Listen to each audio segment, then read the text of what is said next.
اللہ سبحانہ و تعالیٰ نے رسول اللہ صلی اللہ علیہ وسلم کو جب نبوت سے سرفراز فرمایا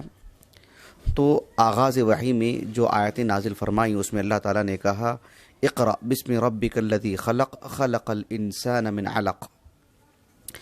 پچھلی نشست میں ہماری جو گفتگو چل رہی تھی وہ یہ کہ اللہ سبحانہ و تعالیٰ نے آدم علیہ السلام کو تراب سے پیدا کیا، پھر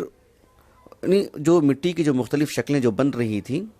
میں اس چیز کو دہرانا نہیں چاہتا ہوں، پچھلی نشست میں وہ باتیں آ چکی ہیں، لیکن آدم علیہ السلام کو جو مٹی اور اس کی جو مختلف قسمیں ہیں جو آپ کے سامنے بیان کی جا چکی ہیں، اور پھر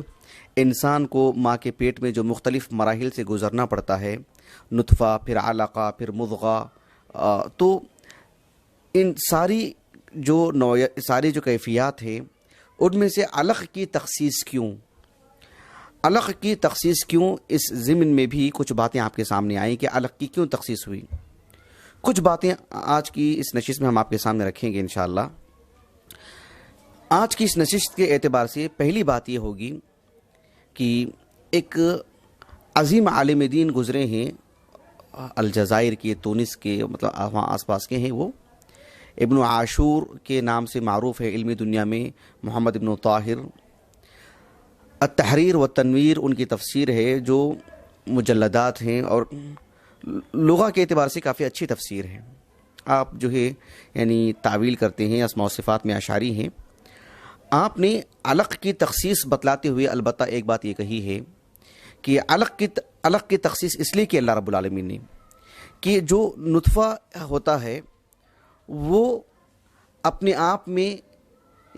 تخلیق ایک انسان کی صورت شکل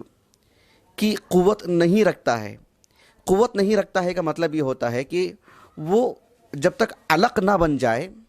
جب تک اس کی کوئی خاص شہرت نہیں ہوتی ہے، اس کی خاص کوئی اہمیت نہیں ہوتی ہے۔ یعنی انسان کا جو نطفہ ہوتا ہے، چاہے مرد کا ہو عورت کا ہو، اس کے اندر اپنے آپ میں تخلیق کی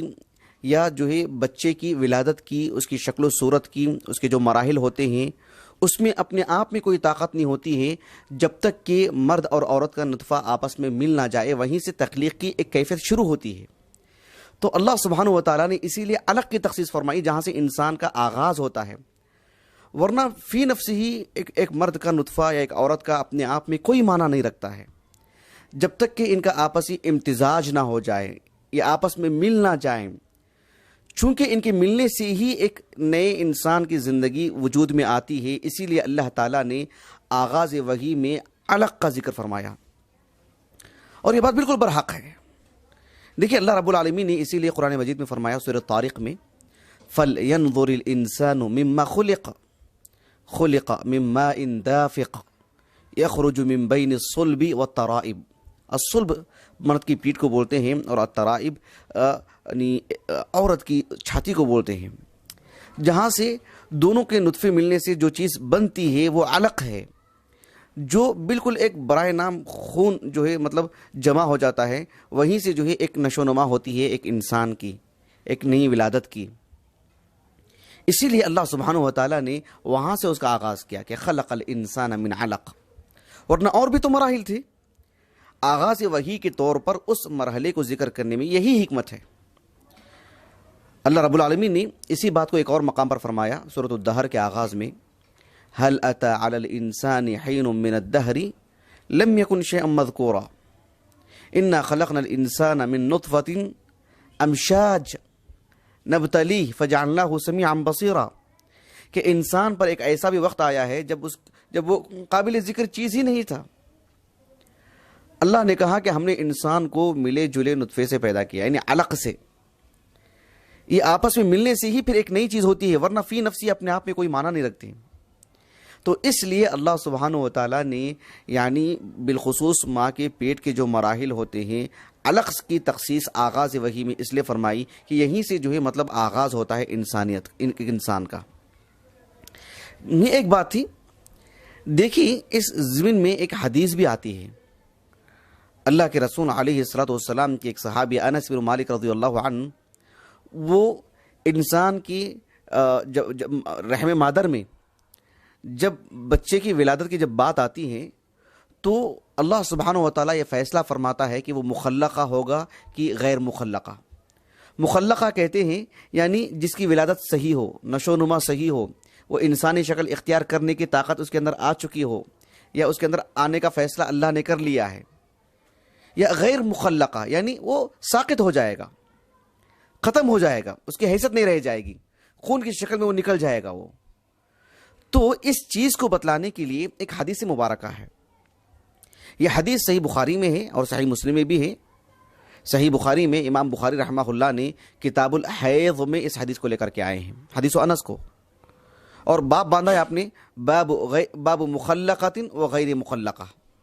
یعنی اس بات کا بیان کہ بچے کی ولادت صحیح انداز میں ہوتی ہے، یعنی ابھی وہ بچے کی شکل اختیار کر جاتا ہے، یا وہ صورت جہاں وہ بچے کی شکل اختیار نہیں کر پاتا، پہلے ہی سے وہ چیز ساقط ہو جاتی ہے.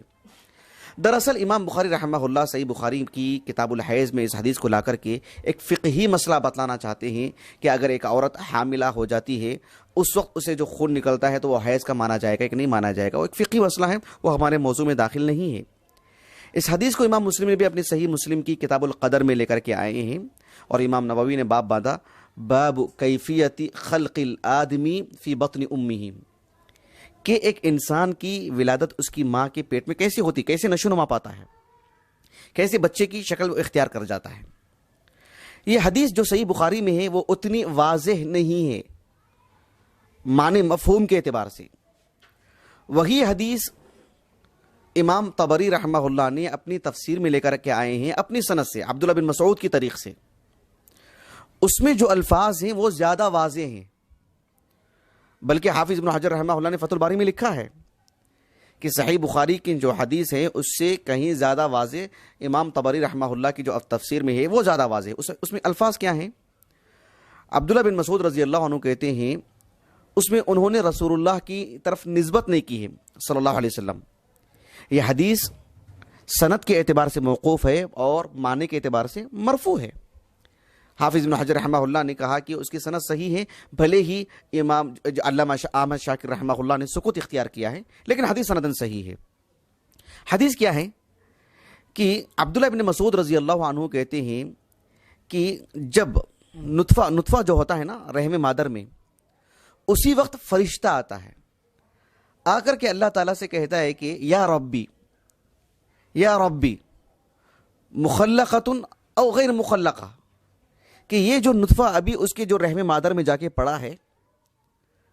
وہ مخلقہ ہوگا کہ غیر مخلقہ ہوگا، یعنی جو ہے وہ ایک بچہ کی شکل اختیار کر جائے گا کہ نہیں کرے گا. اگر اللہ سبحانہ و تعالیٰ کہتا ہے کہ غیر مخلقہ، یہ بچے کی شکل اختیار نہیں کرے گا، تو پھر مجت الارحام دمن، جس کی جو رحم مادر ہے اس کو خون کی شکل میں نکال کے پھینک دے گی اس کو، اگر اللہ کے ہاں فیصلہ نہیں ہے تو. اگر اللہ کے ہاں فیصلہ ہو چکا ہے کہ مخلقہ، ہاں یہ جو نطفہ جو جا کے پڑا ہے اور پھر ماں کا نطفہ جو ملنے سے یہ بچے کی شکل اختیار کر سکتا ہے، تو پھر فرشتہ اس سے سوال کرتا ہے اللہ رب العالمین سے کہ فما صفت هذه النطفہ، اس نطفے کی صفات کیا ہوں گی، یعنی یہ ذکر ہے کہ انثی ہے، یہ مرد ہوگا کہ عورت، یہ نطفہ، اس کی روزی روٹی، اس کی موت کب آئے گی، یہ ساری چیزیں جب سوال کرے گا فرشتہ تو اللہ سبحانہ و تعالیٰ فرشتے سے کہے گا کہ انطلق الی ام الکتاب فاستنسخ منہ صفت هذه النطفہ، کہ ام الکتاب میں جو اللہ سبحانہ و تعالیٰ نے مطلب قلم کو پیدا کیا اور ساری چیزیں لکھوایا لوح محفوظ، کہا کہ اس میں اس بچے سے متعلق جو کچھ باتیں ہیں، جو کچھ صفات ہیں، وہاں سے نقل کر لو، اور وہاں سے وہ نقل کر لی جائیں گی. پھر بچے کی جو نشوونما ہوتی رہتی ہے پیٹ میں مرحلہ بمرحلہ، فرشتے ایسے ہی وہاں سے لکھ کر کے اس کے سلسلے میں اللہ سبحانہ و تعالیٰ کی اذن سے اس کی زندگی کے مراحل آگے بڑھاتے رہتے ہیں. تو یہ جو اصل ہے نطفہ ہے، اس کے بعد ہی وہ مخلقہ غیر مخلقہ کی بات آتی ہے. اسی لیے اللہ سبحانہ و تعالیٰ نے خلق الانسان من نطفہ نہیں کہا، بلکہ خلق الانسان من علق کہا آغاز وحی میں، اس لیے کہ جس سے خطاب کیا جا رہا ہے وہ اس مرحلے سے جہاں سے اس کی نشوونما ہوتی ہے، جہاں سے وہ ایک انسان بننے جا رہا ہے، جہاں سے وہ کبھی ساقط بھی ہو سکتا ہے، اس چیز کو نہیں لیا گیا.